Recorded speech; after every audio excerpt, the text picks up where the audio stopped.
আমি আজকে রান্না করছি বাইরে, তো ভাবলাম তোমাদের সঙ্গে একটু শেয়ার করি। তো আজকের ভালোই হাওয়া দিচ্ছে, বাইরে প্রচণ্ড হাওয়া দিচ্ছে, তেমন একটা রোদ্দুর নেই।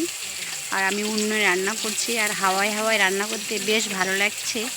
আর ভাবলাম তোমাদেরকে একটু দেখাই আমি কীভাবে রান্না করছি। তো চলো দেখো, দেখো কাঠের জালে রান্না করছি, আর এই তোলা উনুনে রান্না করছি।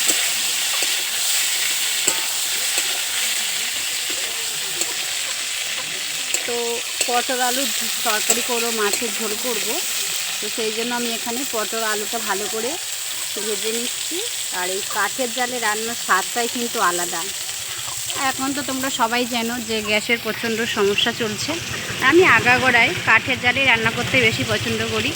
আমার গ্যাসের রান্না অতটা ভালো লাগে না, আমার কাঠের জালে রান্নাটা বেশি ভালো লাগে। তো বাইরে দেখো, এই যে আমি ঘিরে নিয়েছি, চারিদিকটা হাওয়া হচ্ছে বলে। আর এই যে বাইরে বসে বসে আমি রান্না করছি। তো এই বাইরে বসে রান্না করার বেশ মজাই আলাদা, ঠান্ডা ঠান্ডা মতো লাগছে। আর ঘরের সামনে একটা তোলা উনুন করে নিয়েছি, নিয়ে বসে বসে রান্না করছি। তো বেশ ভালো লাগছে। তো চলো আমি আজকে কী কী রান্না করছি সেটাই তোমাদেরকে দেখাবো। আজকের করছি পটল আলু দিয়ে মাছের ঝোল। আর এখানে কেটে নিয়েছি উচ্ছে আর আলু ভাজা করব। আজকের আমার এটাই মেনু। তো আমার তরকারিটা তো মাছের জল ঢেলে দিয়েছি, আর জলটা ফুটে আছে, তার মধ্যে আবার দিয়ে দেবো মাছগুলো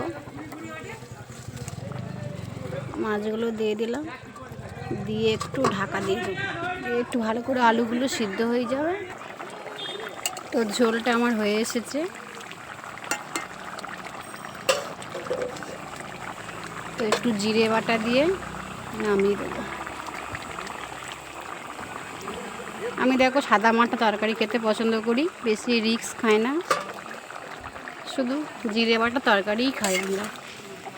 আমি যাই করি না কেন, শুধু মাংসতে আদা রসুন দিই, তারপরে বাদবাকি তরকারিতে আমি আদা রসুন খাই না, জিরে বাটা দিয়েই রান্না করি। তো কাঁচা লঙ্কা আর জিরে বাটা দিয়ে সাদা মাটা মাছের ঝোল আমার এখানটায় রেডি হয়ে গেছে, আমি নামিয়ে নিয়েছি। তো খেতে কিন্তু বেশ ভালো লাগে। আমরা হালকা পাতলাই খেতে পছন্দ করি, আর হালকা পাতলাই খাওয়াই বেটার। বিশেষ করে গরমের সময় এরকমই হালকা খাবার খাওয়াই ভালো আমাদের শরীরের পক্ষে। তো আমার এই মাছের ঝোলটা কেমন লাগলো অবশ্যই তোমরা কমেন্ট বক্সে জানিও। আর নেক্সট ভিডিও দেখার জন্য আমার ভিডিওগুলো যদি ভালো লাগে তবে অবশ্যই করে লাইক সাবস্ক্রাইব করে রাখবেন, তাহলে কিন্তু আমার নেক্সট ভিডিওগুলো তোমরা দেখতে পারবে। তো চলো টাটা, আজ এই পর্যন্ত, আবারও কাল দেখা হচ্ছে।